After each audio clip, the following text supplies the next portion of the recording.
So good morning, everyone. As I just said, I had a long night working for democracy, as you say so nicely in German nowadays.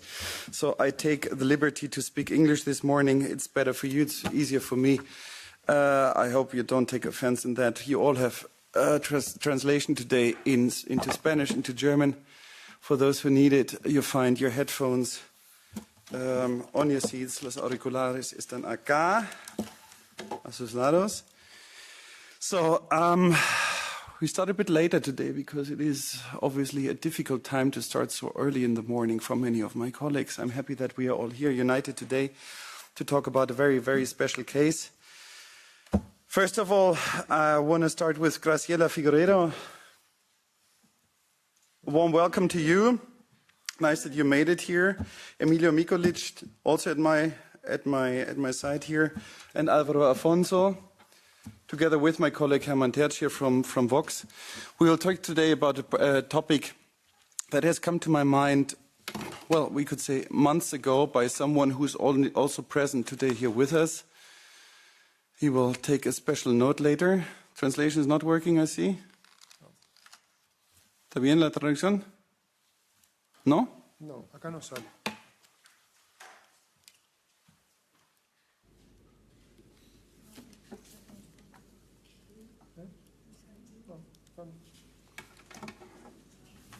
Okay. General Wille Pulcher will also take the floor later and talk a little bit to us about his personal experience. Now, not only for family connection, we have got to know about these cases. Uruguay, as you all know, was for a long time considered, especially in my German knowledge, as the Switzerland of South America. And unfortunately, the developments it has taken during the last years and decades have gone to a very different direction, at least when you think about the comparison to the Swiss model of democracy, if you want to call it like that. And the present case confirms that you more than once had interference into the juridical system of the country, but also into the democratic decision-taking process of the country by, and you might honestly say it as we're sitting here today, left-wing forces who were threatening interior peace of a country. And what surely concerns us most here in Brussels today is the interference and the role the European Union and its institutions have taken in this whole process.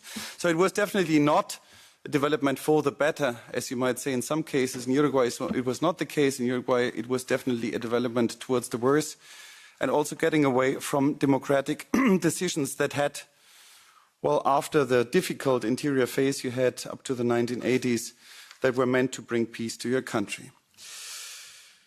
That's short about my introduction for the case today. I'm very happy you made it this early with us. You made it here into our event. Very happy for the speakers that they could take the long way from Uruguay to us. And as you can imagine, our focus group is not only Brussels here today, is not only the colleagues from the European Parliament, but is surely also the public in Uruguay and South America, because we think it is important to bring transparency to the process and also to bring more visibility to the whole case. With these words, I might light over to my colleague Hermann Tertsch from Vox. Muy bien, buenos días a todos. I'm going to speak Spanish, if you don't mind. Nos hemos reunido aquí para unos casos de un abuso sistemático de la perversión de la memoria financiada por la Unión Europea. Y yo voy a hablar del papel nefasto, en mi opinión, que ha jugado la Unión Europea en los procesos democráticos en general, en Iberoamérica, y en concreto hablaremos de lo que ha pasado con estos procesos, el proceso en Uruguay muy concretamente, pero que se ha producido en todos los países de Iberoamérica, después de la ofensiva castrista comunista de la Unión Soviética dirigida en plena Guerra Fría, dirigida para subvertir todas las sociedades democráticas, más o menos democráticas, que había en Iberoamérica, cómo se llega al enfrentamiento, cómo se hace en Iberoamérica. En toda Iberoamérica se hace un ensayo para una toma a la cubana y eso las sociedades se defienden, unas con más éxito que otras, y se producen en muchos sitios auténticas guerras contra el terrorismo por parte de las fuerzas de seguridad y el ejército. En unos países, como digo, la cosa lleva después a unos regímenes militares, a unas dictaduras que duran en unos sitios más, en otros sitios menos. En otros países nunca logran, los terroristas y la Unión Soviética y todos ellos nunca logran quebrar el sistema democrático. Ese es el caso, por ejemplo, de Colombia. Y después llegan unos procesos, digamos, de normalización. Después de los años 70, en el proceso de los años 80, llegan unos casos de normalización y todas las dictaduras que no eran comunistas, es decir, esas van pasando todas ellas a unas transiciones democráticas en las cuales se emprenden procesos de normalización y de reconciliación, en gran parte inspirados en España, en el proceso de España, donde hay una amnistía que es la que abre prácticamente, la amnistía abre la vía para la transición democrática en España, después de la muerte del general Franco en 1975. Entonces, ese proceso de normalización en algunos países parece que va muy bien, y uno de los países donde parece que va muy bien es precisamente Uruguay, porque en Uruguay muy pronto, en el 86, se llega a un acuerdo, de reconciliación, se llega a una amnistía con la cual se deja de perseguir a los casos y los abusos o los delitos y los crímenes también de los terroristas y de los grupos armados que atacaron al Estado y todos los actos sucedidos anteriormente. En Uruguay no solo hay una amnistía, hay un referéndum que aprueba esa amnistía, y después hay 10 años más tarde, porque ya hay intentos de cuestionar, vuelve a haber y vuelve a aprobarse. Es decir, que estamos en un país donde, digamos, el garantismo para que esa amnistía, para que esa reconciliación y para que no se abriera ningún caso de los casos anteriores a la fecha del 86, se abrieran, debería tener, digamos, doble garantía sobre otros países. Hemos visto que no es el caso, porque toda la izquierda iberoamericana, y no solo iberoamericana, pero toda la izquierda iberoamericana ha utilizado el levantamiento de esos procesos de reconciliación, la voladura de esos procesos de normalización y reconciliación, los han utilizado como arma política de agitación, revanchismo, y para eso han roto todos los pactos habidos antes y las leyes habidas antes. Y no les ha costado, porque no han tenido enfrente prácticamente a nadie.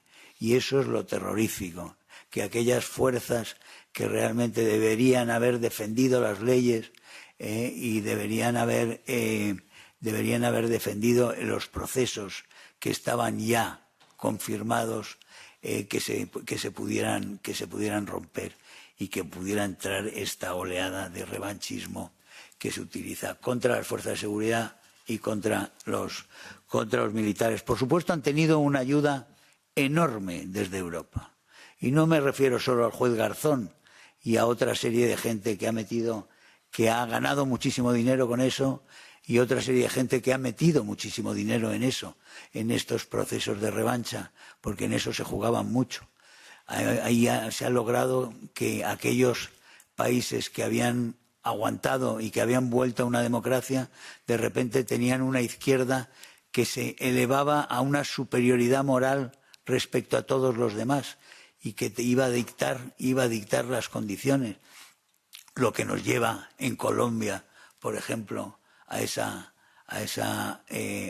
pactos nefastos de Cuba entre las FARC y el Estado, gracias a José Manuel Santos y a otra serie de gente de ese tipo, que son los que acaban vendiendo el Estado de Derecho a ese apaciguamiento, supuesto apaciguamiento de las fuerzas terroristas, que son las que a partir de ese momento tienen la categoría, ven elevada su autoridad moral a donde pueden hacer posible todos estos procesos de revancha y de acoso. Así tenemos a todos los terroristas, narcoterroristas, jefes de carteles con las manos llenas de sangre, los tenemos de candidatos en las elecciones en toda Iberoamérica, los tenemos haciendo negocios pingües, los tenemos en los medios de comunicación en todos los países y los tenemos, sobre todo, los tenemos en absoluta impunidad desde los años 80. Y, sin embargo, tenemos a servidores del Estado, de los servicios de seguridad, de la policía y de los militares, los tenemos encarcelados en muchos países, a algunos de ellos a unas edades que es absolutamente inconcebible que estén en la cárcel, a una serie de gente cuyas responsabilidades no han sido acusados por una serie de gente sin pruebas, muchos de ellos, o con pruebas totalmente débiles y frágiles, y que no se han querido escarbar. Yo en el caso de Uruguay solo quiero recordar el caso que me atañe mucho, porque es en España, y es el caso de Sursa. El que tenemos aquí a su hijo por unas acusaciones de haber sido médico en el ejército y haber asistido a interrogatorios supuestamente con torturas. Fue acusado y fue extraditado, siendo español desde el 77, solo español, desde el año 1977 fue extraditado de España, lo cual es una cosa absolutamente insólita, a un país cuya nacionalidad no tiene, porque había renunciado a ella, como tenía que hacer para aceptarla española en aquellos años. En el año 77 es extraditado y le ponen una condena que es incluso superior a la que le pondrían en España, luego violando totalmente el propio acuerdo de extradición, que ya es en sí un disparate. Es decir, es un caso clamoroso de abuso, de injusticia, y de ver esos mecanismos de la presión moral que se permite la izquierda y que tiene la izquierda todavía, porque no ha habido enfrente nadie. Y ahí hay una responsabilidad de todos los partidos de centroderecha, o como queramos llamarlos, los partidos populares, que tampoco los veo aquí en este momento al Partido Popular, cuando es un caso que afecta directamente a España, como es este caso Sursa. No están aquí, pero es que no hicieron, ellos eran los partidos que podían haber estado enfrente de estas barbaridades, como también la Unión Europea. Y la Unión Europea, y esto es un hecho, y con esto termino de momento la intervención, la Unión Europea ha estado fomentando a esa izquierda revanchista desde hace muchas décadas de forma permanente. Con su supuesta actitud de superioridad moral antifascista, antifranquista, antipinochetista y anti lo que sea, han estado dinamitando los procesos de conciliación, han estado armando y financiando a la izquierda permanentemente, protegiéndola, armándola legalmente, argumentalmente y dándole una legitimidad a grupos que no tienen ninguna, porque la han adquirido toda ella a través del crimen y de las armas. Y podemos ver el caso de las FARC y podemos ver tantísimos otros casos. Nosotros, la Unión Europea ha estado financiando y financia a las ONGs de extrema izquierda, de izquierdas, de la batalla cultural marxista en toda Iberoamérica, con miles de millones. La delegación húngara de los Patriots hizo un estudio que logró conseguir las respuestas a la financiación que se produjo hacia las ONGs en Iberoamérica. Lo tenemos nosotros, lo tenemos a disposición de todos ustedes.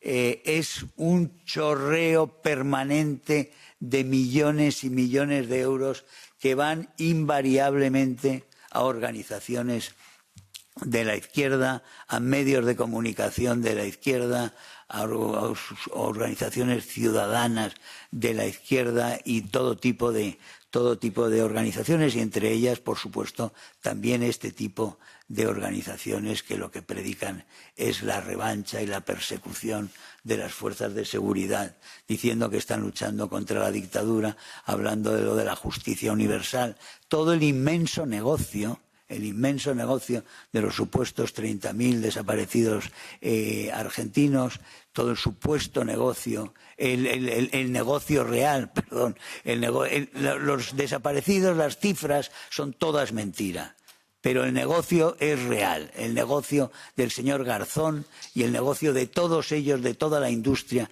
que crearon en estas batallas jurídicas para romper los procesos de transición y reconciliación. Por eso creo que es un acto necesario denunciar las injerencias de la Unión Europea en todos los países iberoamericanos, que siempre, como digo, ha sido en favor de fuerzas que buscan la revancha, que buscan unos estados totalitarios, que buscan esos estados narcosocialistas de partidos que han sido favorecidos directamente por la Unión Europea, tanto con Mogherini como lo fueron con Borrell, y después ya ahora mismo con Kallas no ha habido cambio ninguno. Las embajadas de la Unión Europea en Iberoamérica son todas sistemáticamente unas embajadas de apoyo a las fuerzas de la izquierda, siempre y sistemáticamente. Y las fundaciones, por desgracia, las fundaciones alemanas especialmente, y en España, por supuesto, los partidos como el Partido Socialista, que está íntimamente enlazado con todos los partidos también criminales en Iberoamérica, todos los partidos de países como Venezuela, por supuesto con Cuba, con la cual coordinan sus acciones. El Partido Socialista Obrero Español tiene una responsabilidad criminal inmensa en todo lo que ha sucedido y todo lo que está sucediendo en cuanto a injusticias, en cuanto a derramamiento de sangre y en cuanto a la expansión del narcosocialismo tanto en Iberoamérica como en Europa, donde España, por desgracia, hoy en día es claramente la cabeza de puente para la entrada del crimen organizado en toda Europa, gracias a esa protección que reciben a través del Foro de Sao Paulo y del Grupo de Puebla, que reciben de un gobierno socialista y comunista íntimamente ligados a ellos. Muchas gracias. Bueno, gracias Herman por esta pequeña introducción, que ya estamos completamente en el tema. Álvaro, cuando se habla del Uruguay, de la República, de las tradiciones republicanas, si querés, en Uruguay, ¿cómo es posible que llegamos a este punto ahora? ¿Puedes darnos una pequeña explicación histórica?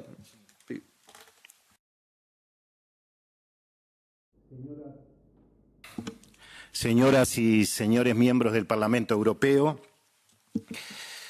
mi país, Uruguay, se ubica en América del Sur.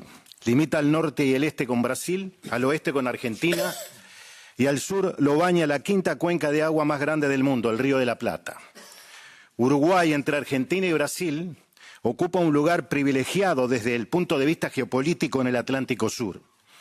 En el pasado fue identificado como la Suiza de América. La identidad de mi país se basa en la democracia y el respeto del derecho internacional. Nuestro escudo nacional en el 2029 cumplirá 200 años. Sus símbolos resumen la igualdad, la justicia, la fuerza, la libertad y la abundancia para sus habitantes, también para aquellos extranjeros que recibió nuestra patria desde su independencia. Nuestro héroe nacional es el general José Artigas. Su padre y su abuelo fueron militares españoles. Su impronta se basó en la democracia, esencialmente por el respeto a los ciudadanos a la hora de elegir sus gobernantes. Mi país vivió 200 años de historia con vaivenes bajo esa premisa, basado en el respeto de la voluntad popular. La dictadura uruguaya, en noviembre de 1980, impulsó una profunda reforma constitucional que fue rechazada por la ciudadanía. A los dictadores de turno no se les ocurrió hacer fraude y desconocer la decisión del pueblo. Lamentablemente, tengo que comunicar al Parlamento Europeo que todo se perdió ya hace más de 15 años. Finalmente, a través del voto popular, llegaron los iluminados que desacataron y violaron la Constitución, al tiempo que se colocaron por encima de la decisión de la ciudadanía, la decisión directa, alterando el equilibrio de poderes y la seguridad jurídica que se había instaurado el 1 de marzo de 1985 tras casi 12 años de dictadura. El responsable directo fue un idolatrado compatriota en centros de poder mundial, especialmente amante de una ideología que poco respeta la democracia. Me refiero a José Mujica Cordano, un guerrillero que fue parte del movimiento Tupamaro y que con el paso de los años, a través del voto popular, presidente de la República Oriental del Uruguay. Durante su gobierno en el 2010-2015, en el año 2011, Mujica no resistió la presión del Partido Comunista en el Uruguay y arrastró a la fuerza política gobernante a imponer una mayoría parlamentaria, dejando de lado al legislador más poderoso, el pueblo. En el año 2009, Mujica, cuando se aprestaba a ser candidato a la presidencia de la República, ya había sentenciado que la temperatura llevaba a la derogación de la caducidad. ¿Cuál fue el proceso? El 1 de marzo de 1985 vuelve la democracia al Uruguay, consagrada a través de una negociación entre parte del sistema político y las Fuerzas Armadas que se conoció como el Pacto del Club Naval, celebrado en agosto del año 1984. A una semana de instaurada la Nobel Democracia, son amnistiados los tupamaros que en la década de los años 60 se levantaron en armas contra el Estado constitucional. Guerrilleros que también fueron sindicados como terroristas por el derecho internacional. Pero también conspiraron para la caída de la democracia que se produjo el 27 de junio de 1973, miembros de organizaciones de izquierda e integrantes del Partido Comunista en el Uruguay. El Partido Comunista en mi país, 9 años antes de la caída de la democracia en el año 1964, creó un aparato armado clandestino con capacidad de combate similar a una unidad de las Fuerzas Armadas y claramente muy superior al armamento con el que contaban los tupamaros. Pero nunca lo utilizó. Tampoco podemos soslayar que el Partido Comunista que existió y hoy existe en el Uruguay fue el satélite número 1 de América del Sur de la desaparecida Unión Soviética durante la Guerra Fría. Un poquito más despacio por la traducción. Está bien. Después de perdonar los pecados a tupamaros, comunistas, etc., la democracia consideró que si había un juicio de responsabilidad, la amnistía sería para todos los actores que participaron en el marco de un conflicto no convencional. Una mayoría parlamentaria surgida por las urnas 2 años atrás, en 1984, en diciembre de 1986, perdonó a militares y policías que violaron los derechos humanos durante la dictadura. La Guerra Fría, sin contar Europa y América del Norte, arrojó la muerte de 25 millones de personas en una proporción de 7 civiles y 1 militar. En Uruguay, como en todos los países de la región, se produjo ese conflicto no convencional que arrojó durante los enfrentamientos el fallecimiento de civiles inocentes, miembros de la fuerza de seguridad, guerrilleros y desaparecidos. Tras votarse la ley de caducidad en diciembre de 1986, inmediatamente los tupamaros, en el marco de las normas jurídicas vigentes en el Uruguay, lanzaron la idea de una consulta popular para derogar la ley de caducidad. El Partido Comunista no estuvo de acuerdo, pero por cálculos políticos. En medio del proceso para obtener las firmas para que el pueblo decidiera, refrendar o derogar la ley, la Suprema Corte de Justicia en mayo de 1988 estableció que la ley de caducidad era constitucional. Ese fallo fue el primer gran hito jurídico tras su aprobación en diciembre de 1986. Los defensores de la norma, incluyendo el entonces presidente Julio María Sanguinetti y líderes de los partidos fundacionales, Colorado y Nacional, sostuvieron que era una herramienta necesaria para consolidar la paz. No mencionar este fallo es ocultar una parte fundamental de la historia jurídica del país. En abril de 1989, el 57% de los electores, el legislador más poderoso, optó por primera vez refrendar lo aprobado por la mayoría del Parlamento Democrático en diciembre de 1986. En el año 2005, por primera vez en la historia, a través de la voluntad popular, asume el gobierno el Frente Amplio, una fuerza política considerada de tendencia a la izquierda con grupos marxistas-leninistas que reúne tupamaros, comunistas, socialistas y demócratas cristianos, etc. Todo cambió en octubre del año 2009, es decir, 20 años después de que se pronunciara la ciudadanía. Los ministros de la Suprema Corte de Justicia que integraban la corporación en ese momento ignoraron el precedente, debo decir, de cosa juzgada 2 décadas atrás y declararon inconstitucional los artículos del primer capítulo de la ley de caducidad. La justicia tomó la decisión a poco más de un mes de la segunda consulta popular que coincidió con las elecciones generales del 2009 y nuevamente la ciudadanía, pese a esta insólita decisión, ratificó la ley. Pero somos raros los uruguayos. La ley de caducidad aprobada en el 86 contaba con 16 artículos, pero solo fueron eliminados los del primer capítulo. La ley en los hechos podríamos decir que sigue vigente, pero solo respetando el honor y la indemnización económica. ¿Por qué? Los artículos que se mantienen devolvieron el honor a un grupo de militares que son presentados como luchadores contra la dictadura. En los hechos estuvieron presos luego de ser juzgados por tribunales de honor que en el periodo democrático pasaron información clasificada y entregaron planos de unidades militares a tupamaros y comunistas. Además, llegaron a idear un plan copamiento con tupamaros y comunistas.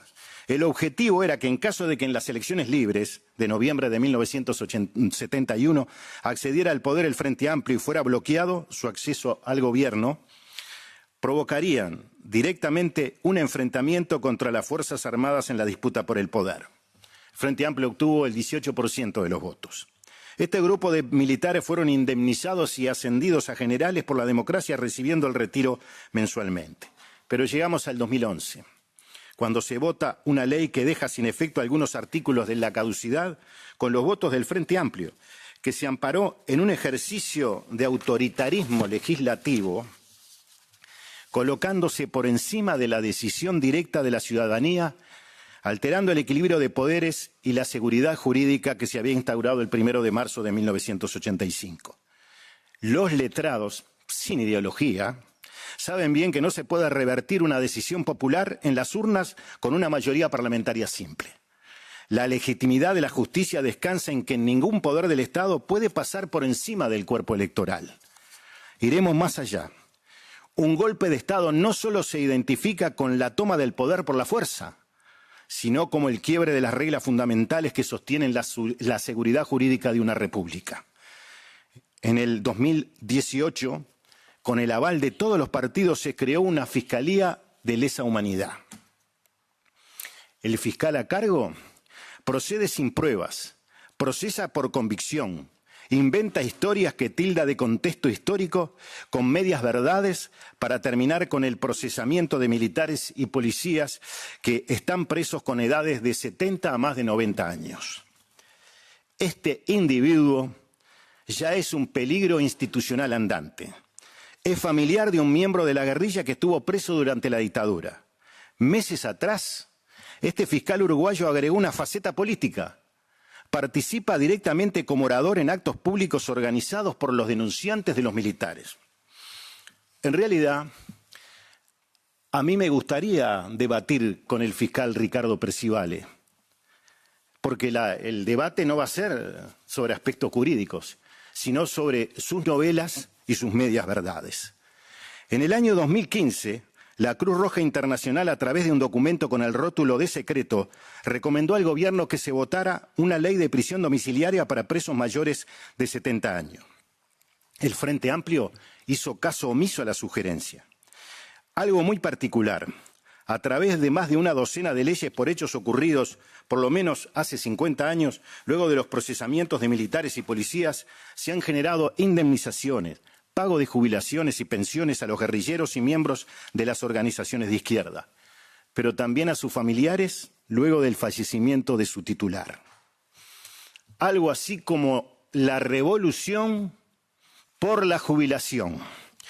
En Uruguay, al final de este gobierno previsto para el año 2030, se habrán abonado por parte del pueblo uruguayo a un grupo de personas 2.000 millones de dólares por hechos ocurridos hace por lo menos 50 años.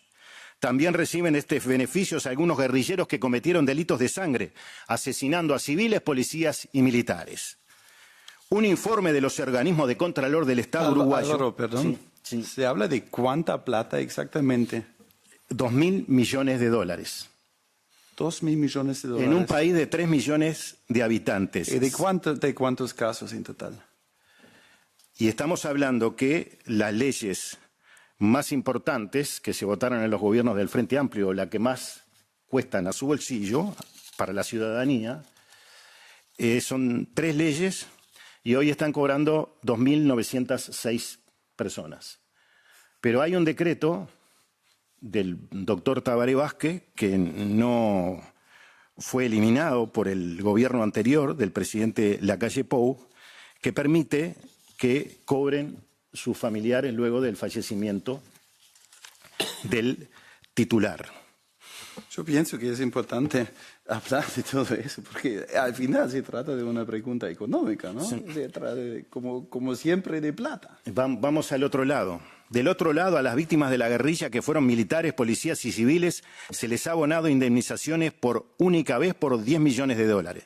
El costo del Estado que tiene por las otras leyes es 60 millones de dólares anuales. Tampoco podemos dejar de lado la actuación de la comunicación oficial de la cátedra universitaria, que ampara el relato falso, lanzado desde las organizaciones de tendencia a la izquierda, al igual que algunos medios de difusión masiva que siguen la misma línea desde hace mucho tiempo, siendo complacientes con el discurso oficial.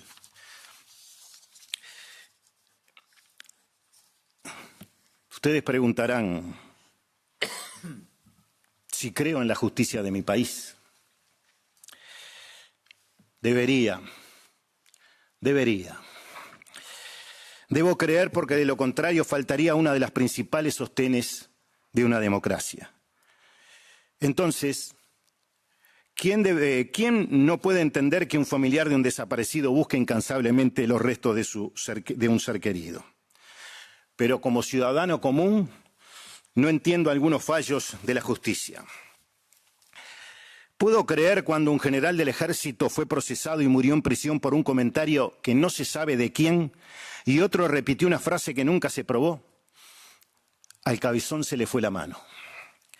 ¿Puedo creer cuando un coronel del ejército fue acusado de asesinar a un tupamaro, estuvo preso más de 3 años y luego se comprobó que era inocente? La única prueba que tuvo la justicia fue los ojos azules o celestes. El único testigo directo mintió. El militar no lo conocía, nunca lo vio ni nunca lo interrogó. La fiscal y la jueza le habían pedido más de 20 años de cárcel.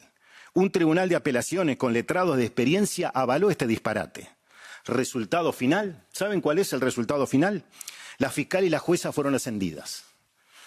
¿Puedo creer cuando es procesado un agente recién ingresado a la Policía Nacional del Uruguay por varios delitos, aduciendo que tenía sobrepeso cuando este era un oficial superior y el joven no pesaba más de 60 kilos?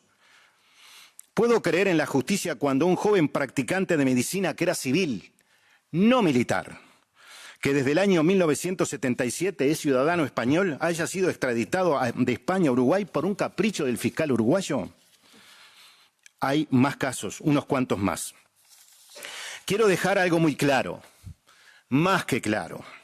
Llegamos hasta acá para defender la voluntad popular de mi patria a rajatabla. El pueblo es el legislador que siempre debe ser escuchado. A algunos no les gustará, evidentemente no les gusta, ¿no? Lo que decide la mayoría, pero así es la democracia. Y no quiero que nunca más nos abandone.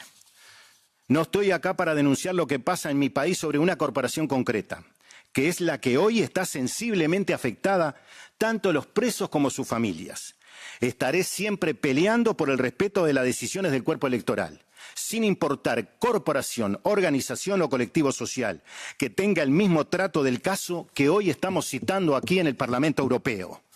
Reitero, mi patria lamentablemente se ha nutrido en los últimos años con decisiones políticas y judiciales basadas en la ideología, haciendo caso omiso al resultado de las urnas y el respeto de la voluntad popular. Entonces, basta. Escuchemos y respetemos lo que surge de las urnas.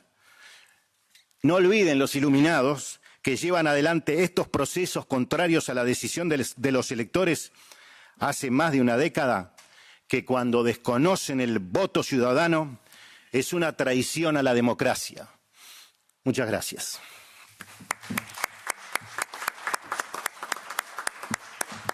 Muchísimas gracias, Álvaro. Emilio, vos puedes contarnos un poquito más sobre la ley de caducidad y sobre algunas particularidades legales. Como no, Marcus, muchas gracias. Gracias a ti, al representante español de Vox y al Parlamento Europeo en darnos esta oportunidad de compartir un problema doméstico de nuestro país, un problema que tenemos de puertas adentro en nuestra casa, como son los asuntos vinculados a la última dictadura militar. Lo primero que debemos preguntarnos es si estos asuntos, a 50 años de ocurridos, pueden o no ser juzgados. Y antes de preguntarnos si pueden o no ser juzgados, tenemos que preguntarnos si Uruguay en su momento se ocupó o no de resolver si podían ser juzgados. ¿Está bien? Y la respuesta es afirmativa, como de algún modo adelantó el señor Terch en su alocución. Uruguay se ocupó del tema en el año 1985 y 86. En 1985 se declaró, en primer lugar, una amnistía para todos los que hasta ese momento habían sido presos políticos y se liberaron automáticamente.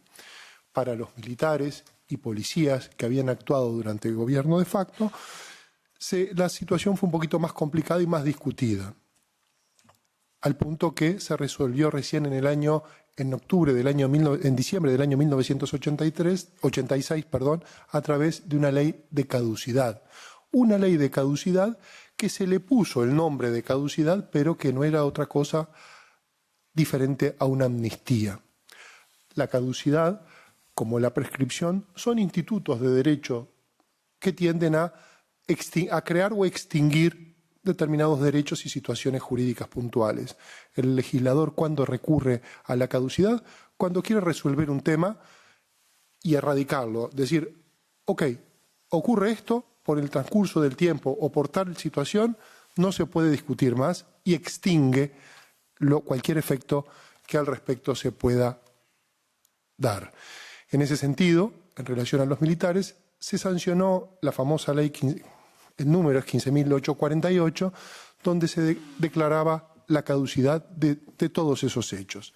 O sea que Uruguay se ocupó de esa situación y se sancionó esa ley. Esa ley tuvo efectos, tuvo muchos efectos y se aplicó durante muchos años y generó muchas resistencias sociales de determinados grupos contrarios a los militares y policías que trabajaban en la época, y se planteó la inconstitucionalidad de esa norma. En el año 1988, por primera vez, la Suprema Corte de Justicia, en mayo de 1988, declara la constitucionalidad de esa norma. O sea que si había alguna duda de si esa norma era legítima o ilegítima, el máximo órgano del Poder Judicial de nuestra patria dijo que era legítima y que se adaptaba a la Constitución, cuestión que debemos aceptar como válida. Sin perjuicio de ello, como quienes me antecedieron en el uso de la palabra manifestaron, siguieron existiendo resistencias y ante esas resistencias hubieron dos consultas populares, un plebiscito y un referéndum. Plebiscito y referéndum donde se le consultó a la ciudadanía si estaba de acuerdo ante la discusión que existía de si era válida o no era válida esa norma, si estaba de acuerdo en que se aplicara o no. La ciudadanía dijo en 2 veces, en 2 oportunidades, primero en el año 1989 y luego 20 años después, en el año 2009, habiendo pasado varias generaciones de por medio, que al Uruguay no le interesaba seguir discutiendo estos temas. ¿Ok? De manera que acá hay una frase que en la escuela nos enseña mucho de nuestro prócer, el general Artigas, que dice: mi autoridad emana de vosotros y cesa ante vuestra presencia soberana. Creo que resume perfecto lo que esa ley significó.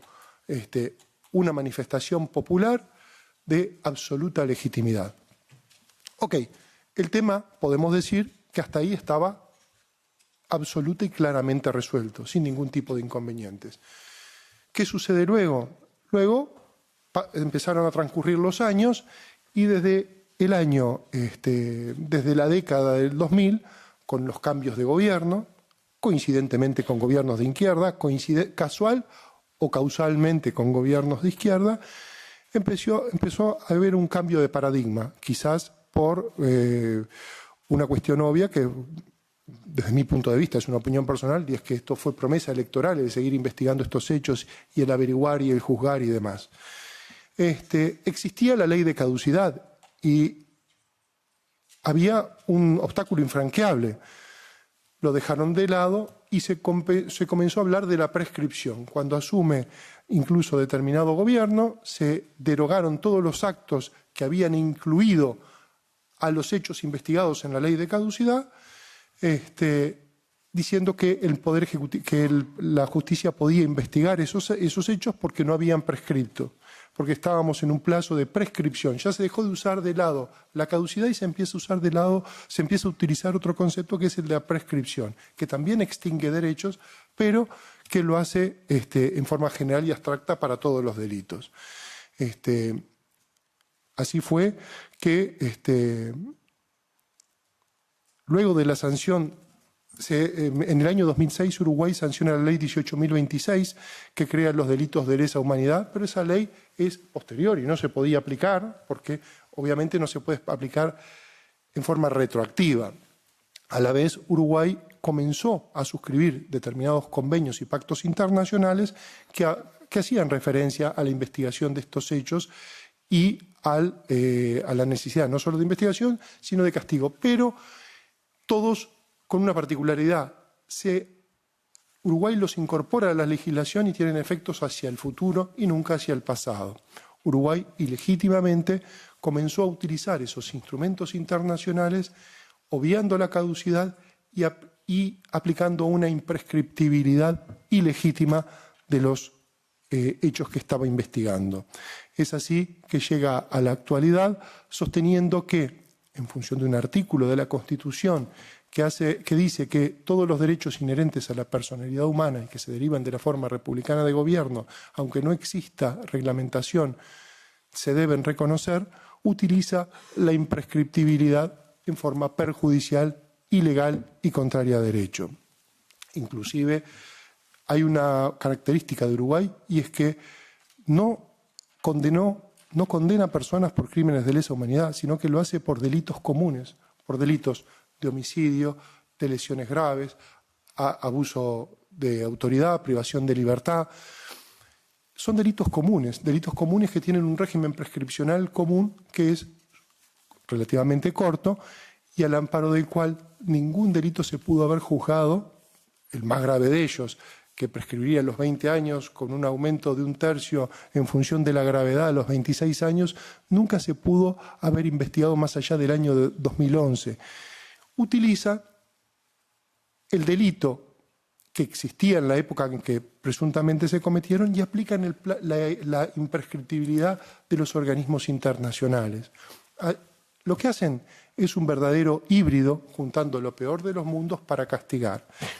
Es por eso que en el año 2024 nosotros planteamos que Uruguay, si castigaba por el derecho interno, no podía utilizar la imprescriptibilidad del derecho internacional, porque hacía un híbrido absolutamente perjudicial.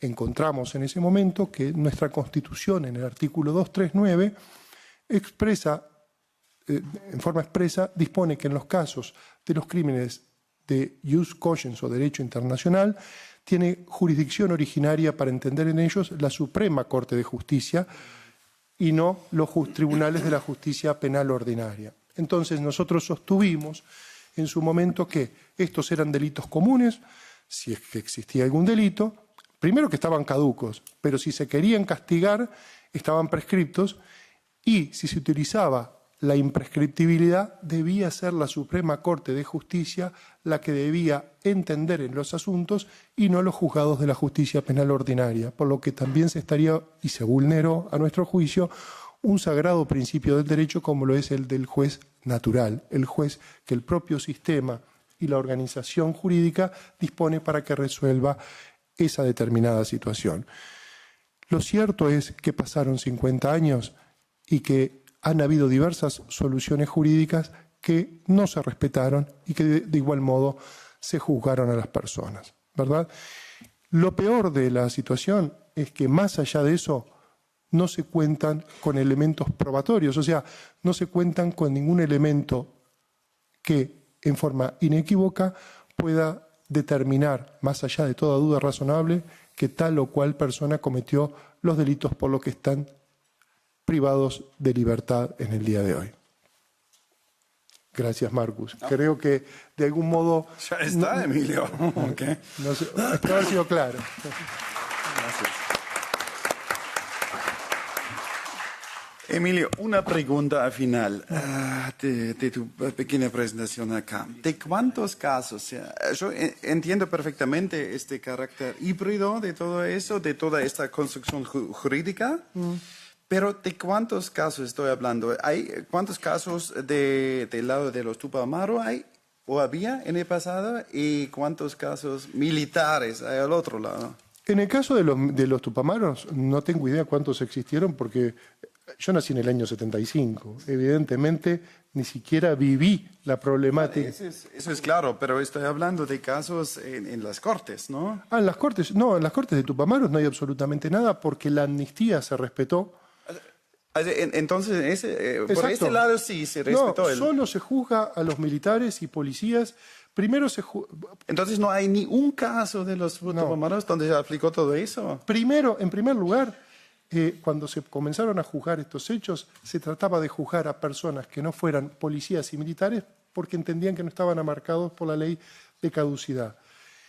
Y juzgaban a civiles, a los civiles que pudieron, al expresidente Bordaberry, al canciller Juan Carlos Blanco, etc. Pero después comenzaron a juzgar a militares. Pero del otro lado se amnistió y se respetó la amnistía. No se respetó la caducidad que en igualdad de armas, en igualdad de condiciones, se dispuso para las personas que se encargaban de mantener el orden en esa época. Esa es la realidad. Entonces... O sea, la pregunta es, ¿en democracia hay algún ex Tupamaro comunista u opositor al régimen que esté siendo investigado o cumpliendo una pena? La respuesta contundente es no. No hicieron ni el esfuerzo de parecer igual, ¿no? Ni el esfuerzo. Y como quien me antecedió en el uso de la palabra ha dicho en más de una oportunidad, utilizaron un esquema moral que desde mi punto de vista no es ético. Estamos confundiendo la moral y la ética y estamos poniendo de moda determinados delitos y poniendo de moda... Sabes bien que la izquierda define la moral un poquito diferente que nosotros, ¿no? Con mucho mayor margen, sin lugar a dudas. Y es eso lo que está ocurriendo. Sí. Y perdón, me gustaría aclarar algo. También ese dejo de moralidad fue trasladado increíblemente y groseramente a la justicia. Y yo tengo ejemplos claros. Por ejemplo, hace poco, estoy hablando de segunda mitad del año 25 y primer mitad del año 26, tenemos un caso muy particular que me viene ahora a la mente, donde nosotros peleamos, sostuvimos que no existían riesgos cautelares para decretar un procesamiento con prisión de una determinada persona. El juzgado en primera instancia no nos prestó atención y procesó con prisión a esa persona tal y como lo pidió el doctor Percivale. Nosotros apelamos esa decisión y al apelarla, un tribunal de apelaciones en lo penal revoca la decisión y nos hace caso, toma nuestros agravios de la apelación y dice, es cierto, en este caso no hay riesgo cautelar por esto y esto, no hay ningún riesgo para el proceso por esto, esto y esto. El doctor Percivale reacciona en forma muy fuerte contra esa decisión del Tribunal de Apelaciones en lo penal y reacciona en el expediente y reacciona ante la prensa. ¿Ok? Esa decisión se mantuvo, pero inmediatamente tenía otro defendido que cae en una situación muy similar a la anterior en el mismo tribunal y obviamente le expresamos, tranquilo, razonablemente, si el tribunal dijo esto en este caso, su posición es esta, no vamos a tener problema.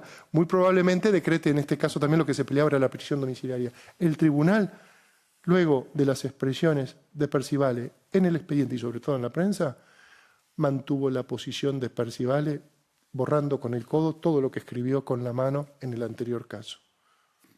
Y eso es un hecho que lo podemos probar puntualmente y que llama poderosamente la atención porque la justicia termina siendo un verdadero homologador de la voluntad del fiscal de corte, del fiscal Percivale, perdón, que es un fiscal puesto expresamente para esos hechos, es el único fiscal que investiga estas causas.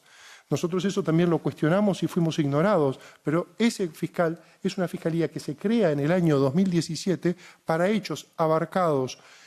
La dictadura fue entre el año 73 y 85, pero tiene una competencia desde el año 1968 a 1985 y nosotros cuestionamos ese hecho porque perdemos la frescura de una fiscalía natural, de una fiscalía lógica. Bueno, perdón. No, está todo bien, pero si no, no queda nada para Pido disculpas de caso. Lo que pasa es que uno se entusiasma, son muchas las cuestiones y muy difíciles de comprender y transmitir. Bueno, gracias. Álvaro. Los números. En realidad, durante la dictadura hubo denuncias de 8.000 presos, 6.000 presos, 5.000 presos. Finalmente, en el año 1977, la dictadura respondió a la Comisión Interamericana de Derechos Humanos con lo que consideraba en ese momento las cifras oficiales. Había 2.196 presos. Esas son cifras oficiales, las otras no. Lo que no sabemos es cuántas personas fueron detenidas y liberadas, pueden ser 1.000, 2.000, 3.000. Pero esto se basó en una ley aprobada por el Parlamento Democrático en julio del año 1972, la ley 14.068, que creó dos penales, uno para las mujeres y otro para los hombres. Gracias, Álvaro. Intentamos no hacerlo demasiado técnico hoy, porque tenemos una audiencia bastante... donde quizás es mejor de tenerlo un poquito más general. Entonces, Graciela, un gran placer. Doctora Graciela Figueredo, vos también tenés, no sé, algo más técnico sobre tu vida como abogada, ¿no? En estos casos. Entonces, algunos ejemplos de cómo está todo, ¿no? Primero, buenos días para todos. Muchas gracias por recibirme. Primero quiero abordar este tema diciendo de que, como todo proceso, necesitamos respetar las garantías del debido proceso, como en todo Estado democrático. Todo Estado de Derecho debe respetar las garantías de un debido proceso que están establecidos en la ley. ¿Qué sucede en el Uruguay con estos procesos que se iniciaron para responsabilizar a los militares y policías que habían actuado en la dictadura del Uruguay? ¿Y qué fue lo que sucedió? En realidad existen esas garantías a este debido proceso, no hay duda de que existen. ¿Cuáles son esas garantías establecidas por la ley? Justamente que tiene que haber un proceso legal. Nadie puede ser condenado si no existe una sentencia de condena dictada por un juez competente dentro de un proceso legal. Necesitamos un juicio donde se concluya que esta persona es responsable y se le condene. Eso es un proceso penal. Es obvio que lo tenemos. No hay duda, nadie lo discute. Tenemos un juez que realmente es la garantía que tiene la persona que es juzgada, que un juez es el que dictamina si es responsable o no. Ese juez debe ser competente, establecido por una ley previa, por eso se habla del juez natural, es un juez independiente e imparcial. Otra de las garantías que tiene el individuo cuando está siendo investigado en un proceso es el derecho de defensa. No lo discutimos, lo tiene. Esa garantía también se da. Estamos los defensores presentes para actuar y defender. La prohibición del bis in idem, ¿qué quiere decir? Una persona no puede ser procesada 2 veces por el mismo hecho. Se da, entre comillas, pero se da. La presunción de inocencia, el reconocimiento de que toda persona que va a ser investigada tiene el derecho a que se le presuma inocente mientras no se establezca su responsabilidad. El derecho a ser oído. La persona tiene el derecho de su día frente al tribunal. Necesita tener su momento para que el juez lo escuche. También se da, pero con determinadas irregularidades, que es lo que vamos a hablar luego. Y una sentencia en plazo razonable, que el plazo razonable no está establecido, porque nosotros decimos un proceso penal debería ser lo más cercano en el tiempo para no tener a la persona en esa incertidumbre de qué me va a suceder. Los casos contra los militares y los policías que intervinieron en la dictadura están siendo regidos por la norma anterior que teníamos nosotros del Código del Proceso Penal, donde como el proceso era escrito, en realidad los plazos como que son demasiado largos. ¿Qué quiero decir con esto? Que la investigación comienza con el juez de la causa, es el propio juez de la causa, es el mismo juez, que no solo investigó, sino que procesó y luego condena. Es el mismo juez porque la norma anterior, no la que está hoy vigente, sino la norma que se tramita en estos juicios, es el mismo juez para todo. Pero vayamos a qué sucedió con estas garantías. ¿Por qué nosotros, los defensores de los militares y los policías en estas causas, decimos que estas garantías fueron violadas? Y es ahí donde planteamos las irregularidades que se constatan en los procesos penales en estas causas. Entonces, se dan estas irregularidades y decimos, el caso no es simplemente establecer si la discusión se reduce a plantear cuando estamos investigando estas causas que pasaron hace 50 años, si la persona es responsable o no. El problema es mucho más grande y mucho más grave. ¿Cuál es ese problema? El problema es que en todo Estado de Derecho tenemos que saber si la persecución de esos hechos que están tomados como graves se pueden seguir tramitando sin afectar esas garantías. Dicho en otras palabras, un Estado de derecho democrático puede investigar, sancionar estos delitos que sucedieron hace 50 años sin afectar estos principios fundamentales que son las garantías que estábamos hablando recién, la legalidad, la presunción de inocencia, la defensa, la imparcialidad judicial, la irretroactividad de la ley penal. Ese es el quid de la cuestión. Podemos investigar, no estamos negando que se investigue. Lo que estamos diciendo es que esa investigación no se debe hacer afectando las garantías que tiene cualquier ciudadano que está siendo sometido a un proceso penal. Y cuando pasamos a hablar de las irregularidades, entendemos que debemos hablar principalmente de la presunción de inocencia. ¿Qué sucede en estas causas? Habíamos dicho que la presunción de inocencia justamente es eso. Una persona es inocente hasta que se demuestre lo contrario. Parece un eslogan, parece un título de una película. Y en los casos de los militares y de los policías es así, es un eslogan. La persona no se presume inocente desde el minuto que se sienta frente a un juez y un fiscal porque fue citado a declarar, porque se lo está investigando como un indagado. Tanto fiscalía como juez actuante no presumen su inocencia, presumen su culpabilidad. Es culpable hasta que se demuestre lo contrario. Entonces ahí es lo que decimos la inversión de la carga de la prueba. ¿De qué estamos hablando? Es el fiscal cuando el tema de que tiene que solicitar una requisitoria para decir esta persona es responsable de determinados hechos y por lo tanto debería ser procesado. El fiscal, en vez de presumir que es inocente, lo que hace es decir que es culpable. Y la culpabilidad es como que ya está saneada.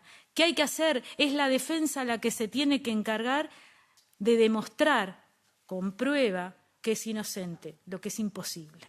Por eso hablamos de la inversión de la carga de la prueba.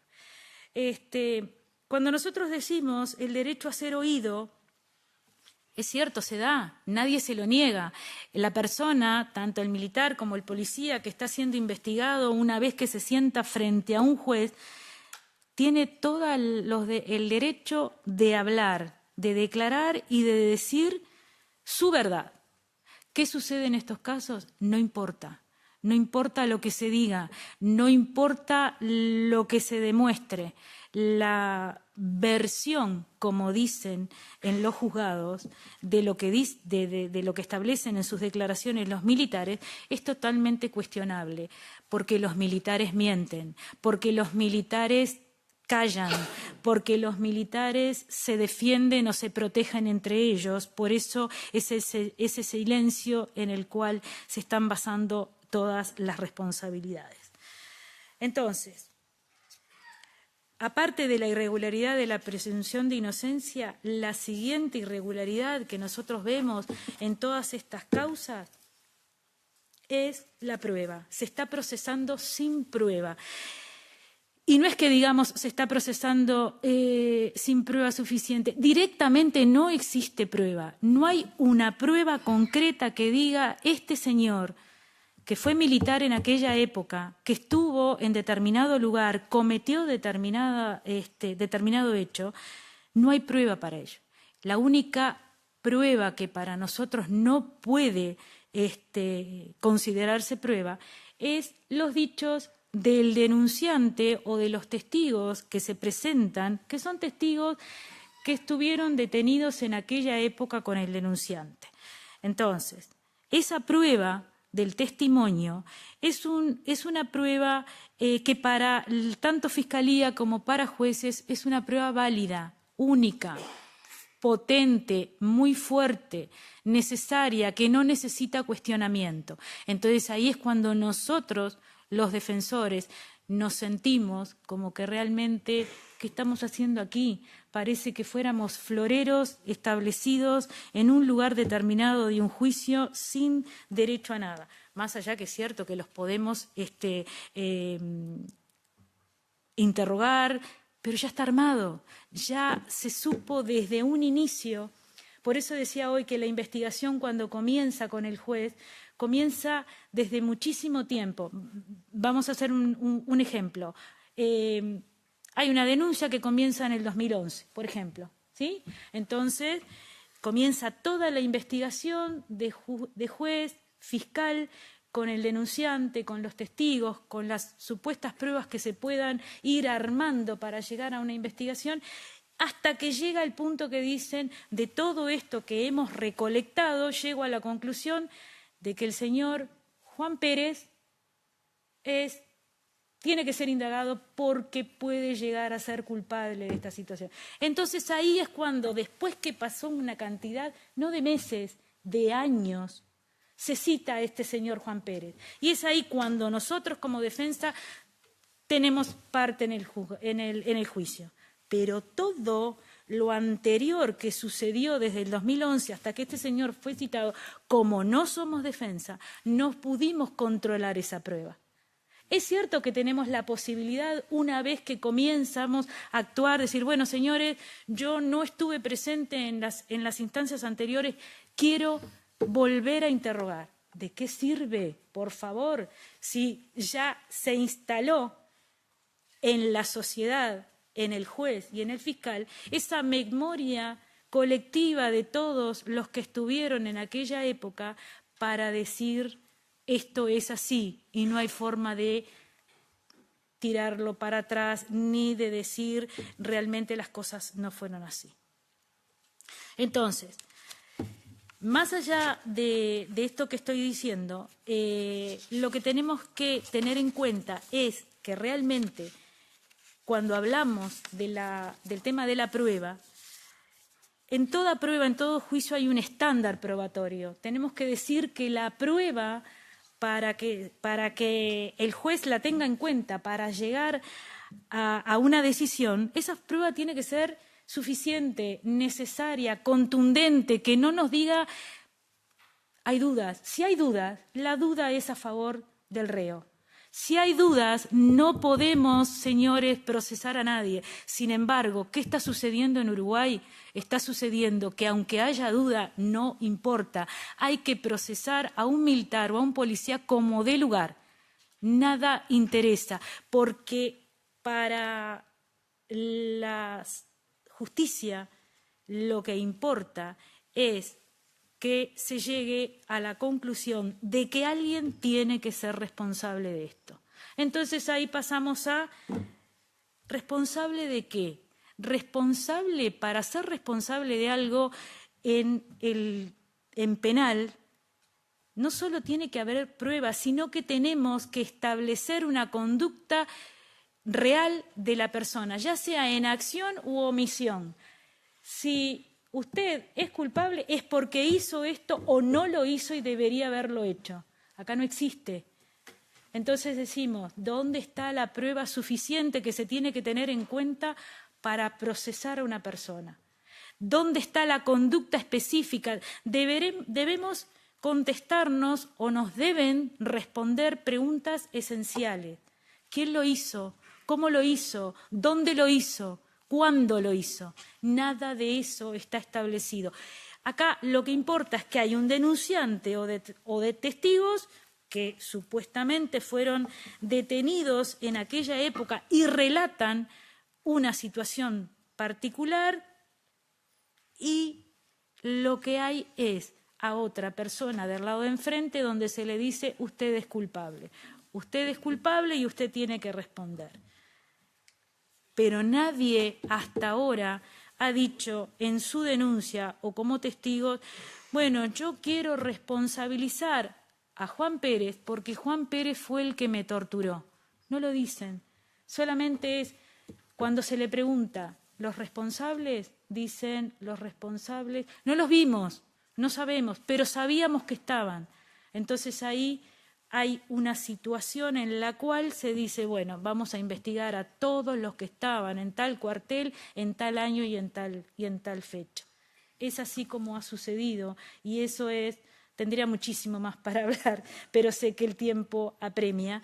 Entonces, lo que sí pido un momento para ir a casos, no quiero faltarle el respeto a mis defendidos, hablando de 4 o 5 casos porque son muchísimos.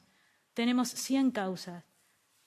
En esas causas hay muchísimos militares que fueron indagados, que no todos han sido procesados, pero en realidad hay muchísimos casos. Entonces, así como dijo Alfonso, donde hizo hincapié en que fue procesado una persona porque tenía ojos celestes, también hay gente que ha sido procesada porque era médico en la unidad.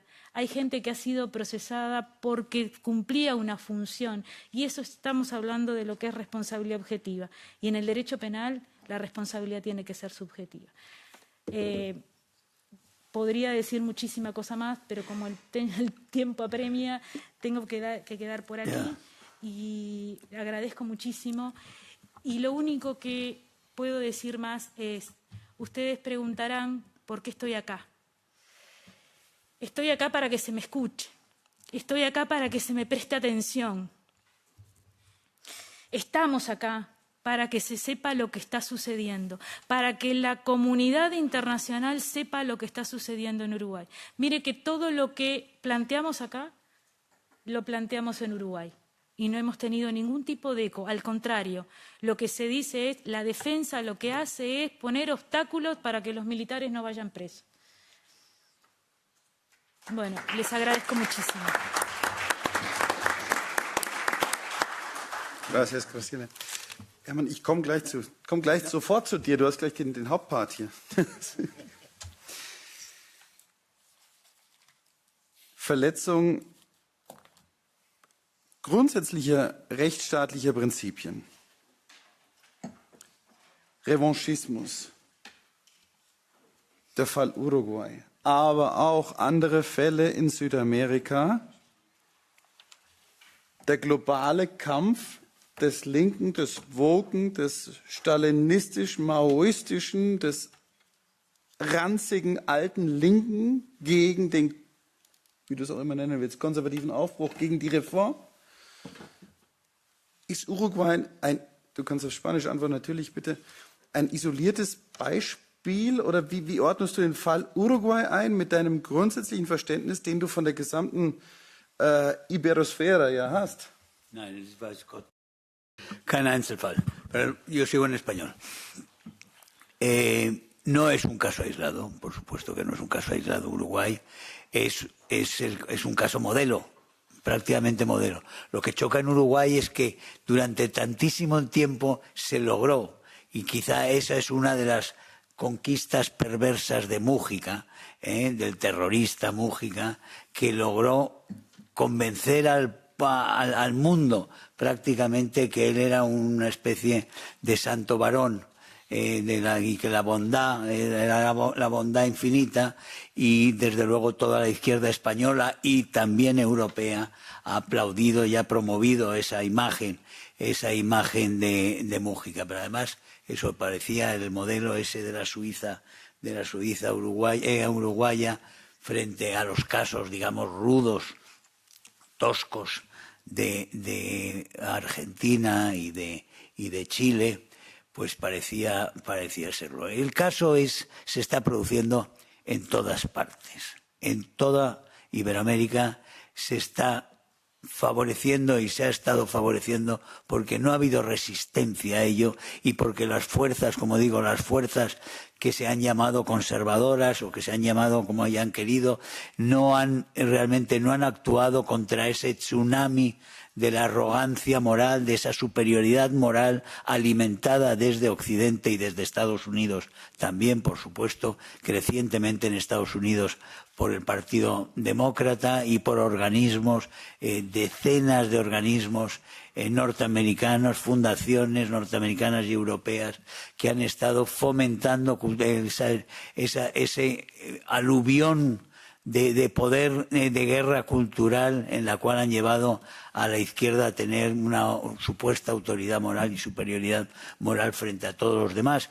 Y todos los demás, o la mayoría de los políticos, me refiero a los políticos, miraron hacia otro lado y siguieron con sus conveniencias, pero no se enfrentaron a este discurso. El no haberse enfrentado a este discurso, que pasa también, que es también en Europa, es el caso, ha llevado a las sociedades occidentales a donde estamos, a unas realmente haber dado el giro ese absurdo de que están, por ejemplo, están viviendo de miles de millones. Hay una serie de gente que se ha hecho un método de vida de su victimismo, real o no, del pasado y viven de eso, y desde luego se ha creado también una industria con la cuestión de la justicia universal, como bien sabemos, y nosotros tenemos los casos más preclaros de sinvergüenzas que viven de eso y que han recaudado con eso millones de un lado y del otro. En ese sentido, tenemos casos como los colombianos, tenemos tenemos casos en prácticamente todos los países iberoamericanos con mayor o menor medida, y que siguen ahí. Yo creo que hay países donde por el cambio que hay político, yo creo que tendría que haber un impulso político para que una serie de casos acabaran pronto, y eso se debiera hacer. Yo estoy esperando que haya un gesto de este tipo en Chile, donde sigue habiendo encarcelados nonagenarios.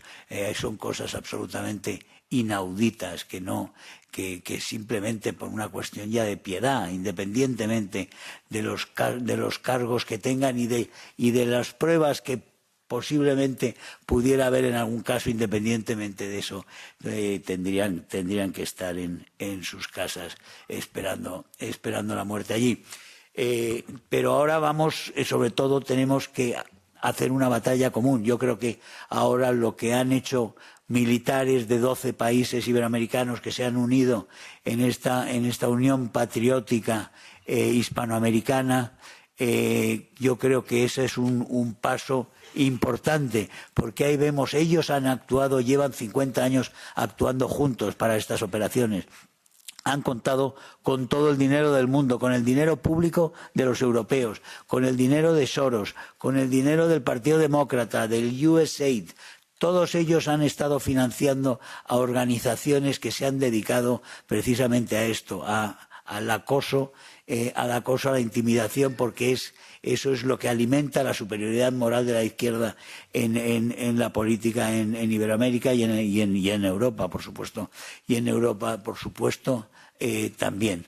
Creo que tenemos que hacer un esfuerzo para que este caso que hemos tratado y que estamos tratando hoy, el caso de Uruguay y el caso de Sousa, del que no era ni siquiera médico aún, cuando estuvo en el cuartel aquel y le detectaron que había estado en ese cuartel, desde el año 77 es español, y un tribunal español lo extradita a Uruguay, de donde no es ciudadano desde el año 77, cuando renunció a aquella nacionalidad. Es un caso absolutamente inaudito, que desafía realmente todos los baremos de sentido común y del trato habitual en la justicia española. Pero también ahí vemos el efecto de todas estas presiones y de cómo esas actitudes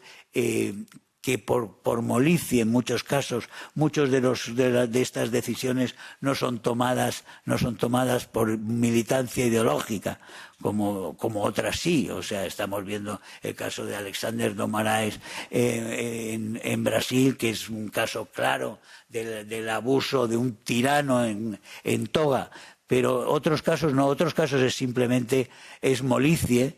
Es la ley del mínimo esfuerzo, donde hay menos resistencia, donde me van a hacer menos críticas, con qué decisión me va a granjear menos incomodidades, y a esa decisión van muchos jueces y van una serie de fiscales.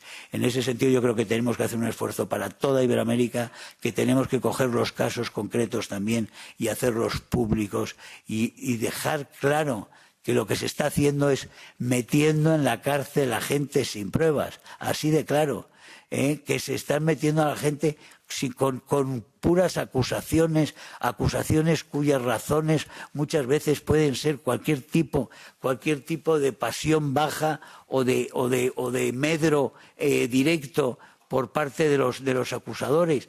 Es una situación absolutamente intolerable que en ninguno de esos países debería poderse tolerar si se quieren y se proclaman democracias. La cumbre iberoamericana va a ser en Madrid. A la cumbre iberoamericana han invitado a notorios asesinos, entre otros a Delcy Rodríguez y al señor Ortega, y a los representantes de la dictadura criminal cubana. Están todos invitados a Madrid, a la cumbre iberoamericana.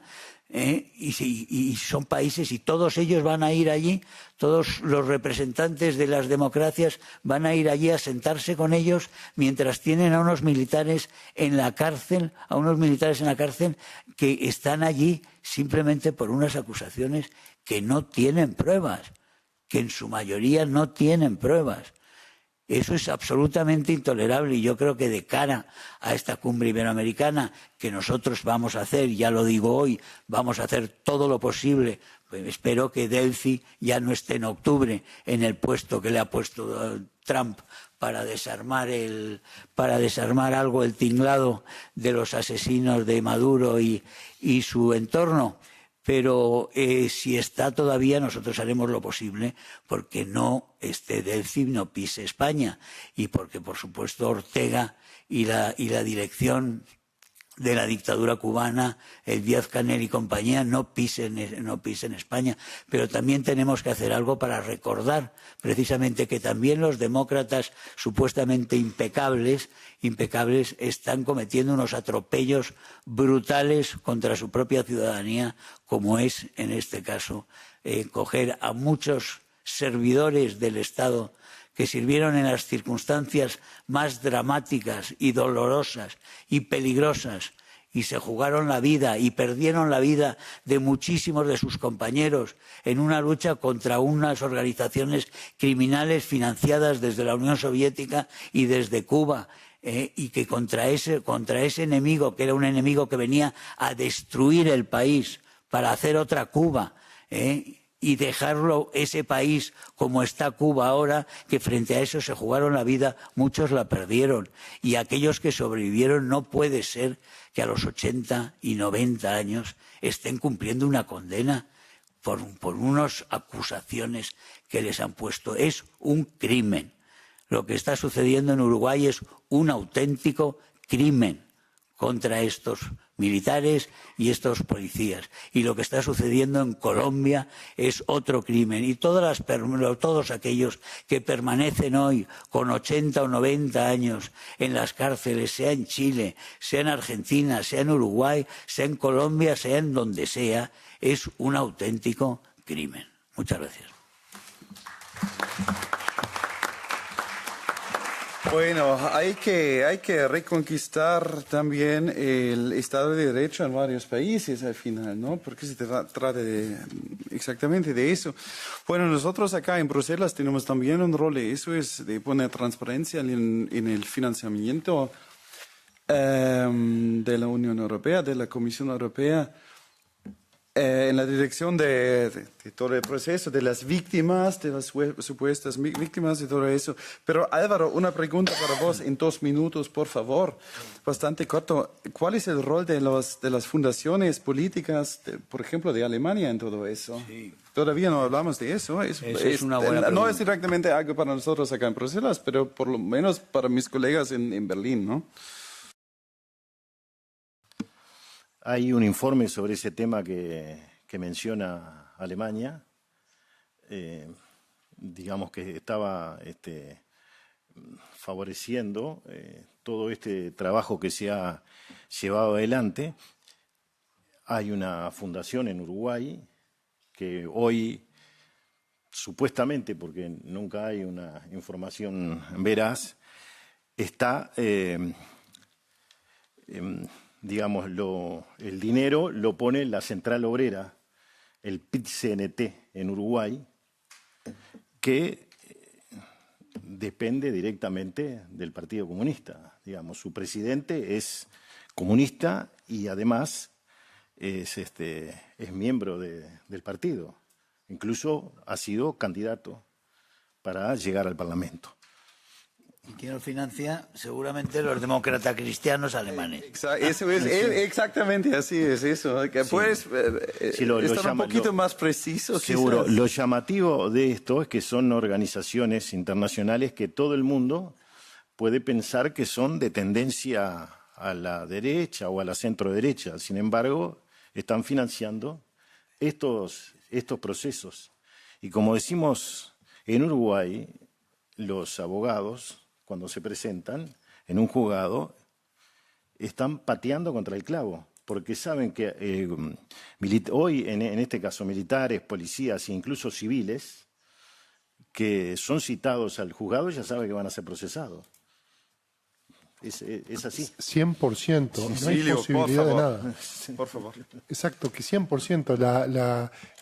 La chance de obtener una sentencia favorable por parte de las defensas es nula, cero. A ver, no puede suceder en nada, en definitiva todo es humano, y en nada humano hay un 100% de efectividad. Lo único que es 100% efectiva es la justicia uruguaya en estos casos, y nada más. Hay una frase que una vez que inmortalizó Mujica, dicho sea de paso, y expresó lo siguiente, dijo: cuando la política entra por la puerta, la justicia sale por la ventana, y parece que es lo que nos está ocurriendo.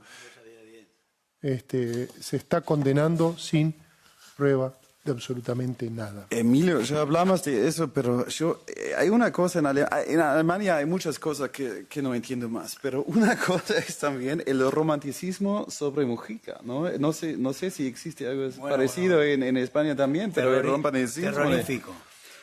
¿Sabes? Con el Käfer, con su auto, con la chapa. Hay documentales, cientos de documentales sobre el hombre bueno, sencillo, de Mujica y entrevistas donde realmente es el viejo abuelo bondadoso. Se creó una figura realmente que la llevó a la perfección en su farsa. Es una impostura casi de virtuosismo en la impostura lo de Mujica. Y se convirtió en un símbolo para la izquierda y sigue siéndolo desde luego. La izquierda es muy eficaz en generar este tipo de figuras, pero el de Mujica es realmente chocante. Otro ha sido Lula durante mucho tiempo, Lula, que es un auténtico criminal y un ladrón. Pues Lula es un personaje que también llega a Europa y se pasea por ahí con ese aura de personaje bondadoso y un poquito desordenado, pero más. Y en realidad es una auténtica alimaña con Fidel Castro, que ha estado organizando toda la deriva de lo peor en el Foro de Sao Paulo desde hace 30 años. Gracias, Herman. Nos quedan como 10 minutos, 15 minutos máximo. Graciela, ¿vos querías decir algo sobre el tema? En Después realidad, continuamos con las preguntas, por favor. En realidad lo que quería decir, más allá que yo quería hacer hincapié también en los casos, son muchos, pero bueno, a grandes rasgos no dio el tiempo, por eso no voy a hacer hincapié en ello.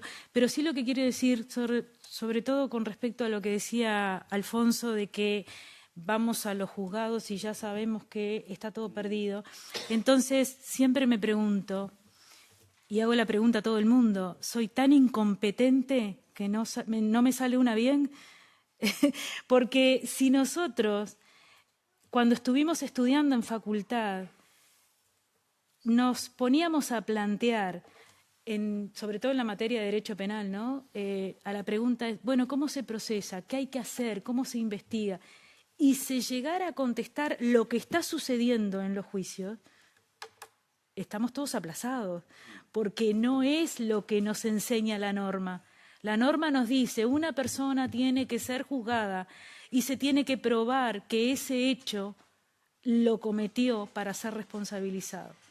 Acá no importa si se prueba o no se prueba que la participación de la persona. Acá lo que importa es que alguien dice, estuvo, nada más. Gracias. Gracias, Graciela. Entonces, preguntas, questions, please. Alexander Sel, por favor. Muy bien, voy a hablar en español. Gracias a Marcos y a Herman por haber organizado este evento. Yo tengo que admitir que yo no sabía nada de lo que está pasando en Uruguay, pero sí me acuerdo de los documentales sobre Mujica, ¿no? Y cómo lo pintaron en la prensa y en la tele alemana también como ese héroe, ese hombre humilde, ¿no? Que sentado en su jardín hasta que tenía un perro que le faltaba una pata, se me hace, ¿no? Y así así funciona la propaganda de la izquierda, ¿no? Que ponen esa imagen, sobre todo esa imagen de Che Guevara, que no puedo creer que hasta hoy en las universidades vienen con la playera con la imagen de Che Guevara, que también igual un asesino que pasó la vida haciendo guerra, matando gente, que le encantó, ¿no? Y eso ha logrado la izquierda, ¿no? Transmitir esa imagen de esa superioridad moral, ¿no? Y eso es la lucha que tenemos en toda Alemania, en todo el mundo digo, ¿no? En Latinoamérica, en Europa también.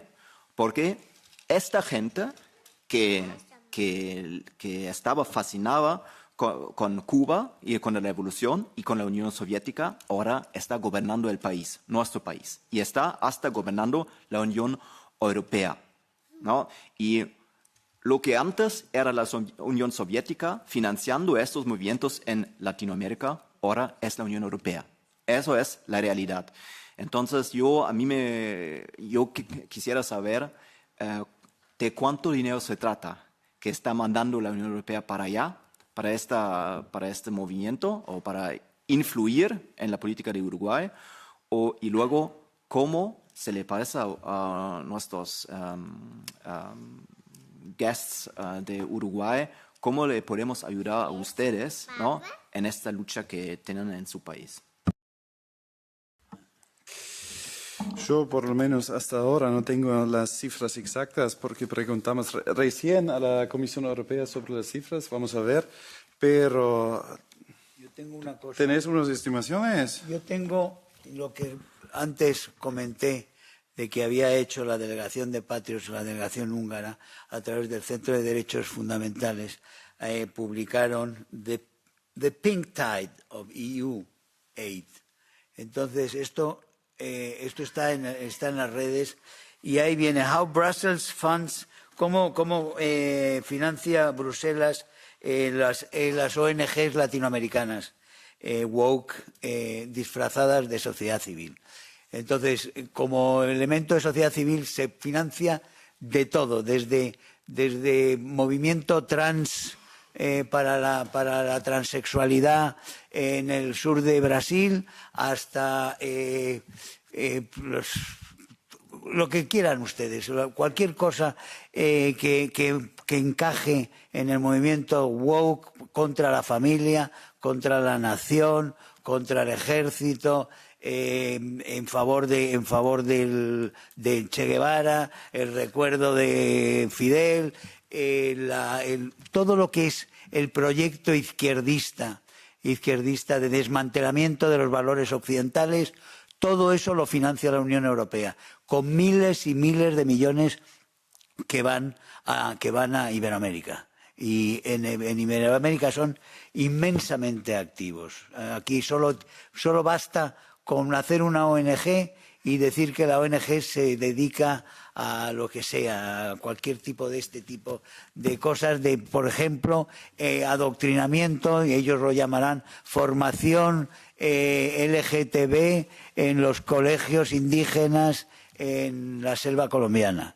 Pues enseguida hay un par de millones a disposición de quien lo promueva. Y lo mismo digo de nuestra cooperación internacional. La española es especialmente delictiva, la alemana es tremenda, las fundaciones, antes hablábamos de las fundaciones alemanas, son 3, pero casi la más nociva es la que supuestamente es conservadora, porque son la Naumann, la Ebert y la Konrad Adenauer. Pues la Konrad Adenauer, con ese nombre tan digno, realmente lo que siembra en Iberoamérica es izquierdismo puro y duro, siempre. Hermann, pregunta de un bávaro, la Hans Seidel Stiftung no se metió, ¿no?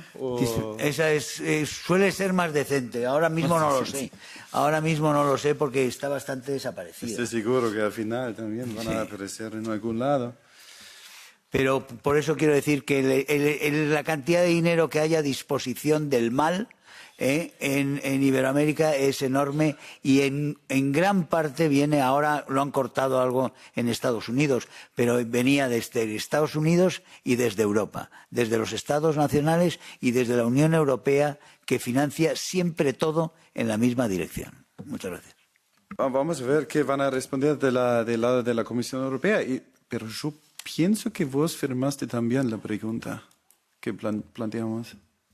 Vamos a ver, en 4 o 6 semanas planteamos varias preguntas a la Comisión Europea. Vamos a también continuar con una motion for resolution acá en el Parlamento mismo, ¿no? Todos juntos.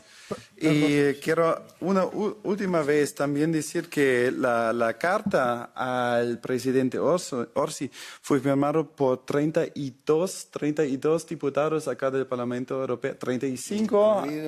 Sí, claramente, de 4 grupos. Entonces, estamos empezando. Eso no es el último evento que hacemos acá en el Parlamento Europeo, pero vamos también a continuar con el trabajo legislativo de los parlamentarios mismos, ¿no? Por favor, Emilio. Sí, gracias, Marcus. A la pregunta de cómo ayudarnos, la respuesta es cuestionando, pidiendo respuestas, haciendo este tipo de eventos, dándole la oportunidad a personas que como nosotros no son escuchadas más que en ámbitos jurisdiccionales, planteen la forma en que llevan adelante y cómo lo ven desde su perspectiva estos asuntos. La única forma de cuestionar una verdad creada, formada y estatificada es cuestionando. Entonces pedimos que se cuestione, que se averigüe, que se investigue y es la única forma, no hay otra. La historia crece de ese modo. Gracias. Ahora. Con respecto a la pregunta sobre José Mujica, hay fábulas, muchas fábulas creadas y que son buenas para determinado lugar. Por ejemplo, una de las fábulas es que Mujica es dirigente histórico del Movimiento de Liberación Nacional Tupamaros. Eso se ha propalado por todo el mundo y eso es falso. El señor Mujica, su abuelo, era terrateniente. Lo dice él mismo en un libro. Un terrateniente en el Uruguay es alguien que tiene mucho dinero. Ese era su abuelo, de apellido Cordano. Y Mujica no fundó el movimiento Tupamaro. Fue reclutado más tarde. Es decir, que no se le puede decir dirigente histórico, porque no se le puede decir. Los dirigentes históricos son Raúl Sendic, Eleuterio Fernández Huidobro, Julio Marenales, Manera Lluveras, Amodio Pérez y algunos más, que comenzaron, le guste o no le guste a mucha gente, comenzaron en aquella época pensando que se podía cambiar el mundo. Pero Mujica fue reclutado un tiempo después. Bueno, después fue creando ese personaje que todos conocemos y se convirtió en un líder nacional con mucho poder, que se extendió hasta nuestros días, dejando un legado de un gobierno que no solo no respetó una fuerza política, los plebiscitos y referéndums, sino que tampoco ahora está respetando otras leyes que se votaron y las están modificando. Es decir, que la voluntad popular sigue igual que con la ley de caducidad. Y a esto se ha agregado ahora también los contratos con el Estado. Muchísimas gracias. ¿Tenemos más preguntas? Ya, una más. Buenos días, muchas gracias. Más que probablemente un comentario, además. Para ser sin dar nombres, pero para ser un poco esquemático, yo vengo de una familia que podría ser atípica o típicamente uruguaya, todo depende de cómo se vea, porque éramos 7 hermanos, 2 estuvieron presos por la dictadura y 1 está preso ahora por estos casos de militares. No voy a repetir un poco la historia de los hechos, pues ya más o menos ya está vista, pero a mí la gran preocupación que tengo, acá se ha hecho un enfoque político, muy político, que discrepo bastante, pero no estamos en un evento democrático, o sea que es bueno discrepar. Pero acá lo que yo veo acá, que yo estoy muy orgulloso del Uruguay desde el punto de vista político, que tiene la capacidad de tratar de resolver los temas políticamente, democráticamente, que de alguna forma no me molesta que José Mujica haya llegado a la presidencia. A mí va a haber rotación, que haya habido también un gobierno de centro-derecha después, un gobierno de centro-izquierda antes, que de alguna forma todos democráticamente, mal o bien, hemos tratado de manejar esa ley de caducidad, algunos a favor, otros en contra. Eso no me preocupa, al contrario, estoy muy orgulloso del Uruguay en ese punto de vista democrático y político. Lo que sí me preocupa, y por eso estoy acá, es el Estado de Derecho. El Poder Judicial, que supuestamente es independiente, que no está afectado por ningún enfoque político, no tiene que estar ni afectado, por tanto, ni por la derecha ni por la izquierda, y que lamentablemente, como lo describió muy bien la doctora Figueredo y Emilio, hay una vulnerabilidad enorme del Estado de Derecho del Poder Judicial, que se están llevando gente presa sin pruebas, sin la prueba suficiente, etcétera, etcétera. No voy a repetir por la falta de tiempo. Pero ese es el gran cuestionamiento que tenemos que hacer.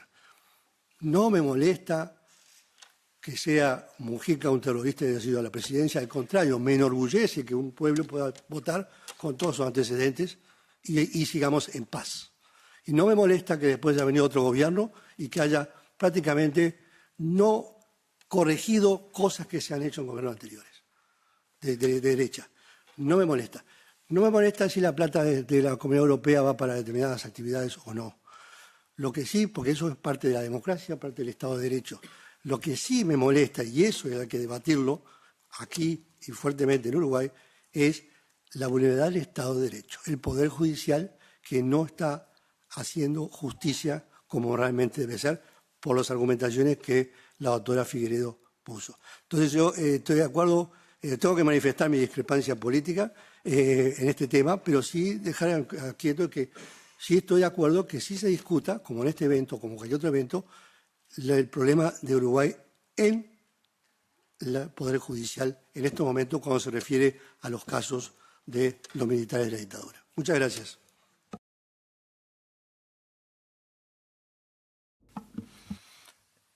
A mí tampoco me pone mal que José Mujica haya sido presidente de la República, porque en los hechos respeto la voluntad popular, que es creo que lo que defendí en todo lo que dije. Nadie podrá refutar todos los comentarios políticos que hizo porque son hechos reales. Podemos discrepar que fue de una manera o de otra manera. Ahora, todo lo que yo relaté acá son hechos concretos que ocurrieron en el Uruguay. Y celebro que Mujica, Sanguinetti, la calle Herrera, Jorge Valle, Julio María Sanguinetti, la calle Pou hayan sido presidentes por la voluntad popular, porque es lo que vine a defender directamente acá al Parlamento Europeo. Bueno, yeah, that was quite muchas gracias a todos. I'm very, very sorry. We had the room till about 12 o'clock. Lots of big thanks to the translation service. You did a wonderful job once again. I know it's always difficult to work when you know it's over the schedule and stuff. Thank you to all the people who came here today, to all the MEPs who signed our letter to the Uruguayan president. Thank you especially to Herman Tertsch, for whom it was a big pleasure to have him here, and for whom it's a big trouble now to get to the airport in time. If I may ask my assistants to come over with some little presents we have for everyone. Graciela, muchísimas gracias. Emilia, gracias. Y Álvaro, claramente, un gran gracias. Hoy vamos también a cenar juntos hoy de noche. Entonces, un aplauso. Gracias.